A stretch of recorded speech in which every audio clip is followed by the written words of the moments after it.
In today's video, I'm going to teach you animating images and vectors in Wix Studio.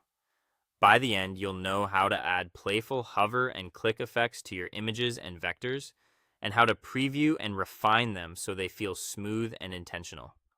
First, open your project in the Wix Studio editor and click the element you want to animate. This can be a vector, an icon, or a photo, anything on your canvas. Look over to the inspector panel on the right and find the Animations and Effects tab, the one with the lightning bolt icon. That's your control center for adding motion and interactivity to any selected element. Let's start with a simple hover animation. Select your first image or vector, then in the Triggers section, choose Hover. Click the Add button and pick an effect like Rotate. This creates that fun spinning motion when someone glides their mouse over the element. Don't forget to fine-tune it. Adjust speed for a subtle or energetic feel. Choose a direction that matches your layout and tweak easing so the motion accelerates and decelerates naturally. A little goes a long way. Gentle rotations often look more professional than a full spin.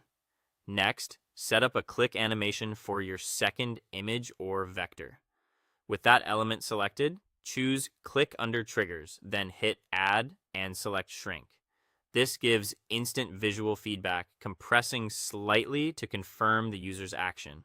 Use the built-in preview to test and adjust the duration. Shorter durations feel snappier and responsive, while slightly longer ones feel softer and more playful. Aim for something that matches the tone of your site.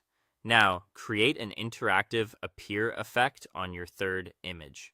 Add a new hover trigger and select appear. This makes the image fade in or pop onto the scene when hovered, which is perfect for revealing content or adding a touch of surprise. Consider the intensity here as well. Light, quick fades are great for subtle reveals, while more pronounced pops draw attention to key elements. When you're ready, click Preview at the top right to test everything in real time. Move your mouse around, click on elements, and see how the animations feel together. If something seems too fast, too slow, or just not quite right, hop back to the editor, select the element, and tweak the settings. You can also combine effects carefully to layer moments of motion, but keep consistency in mind.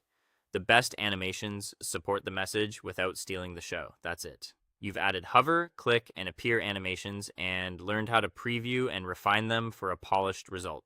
Thanks for watching, and I'll see you in the next one.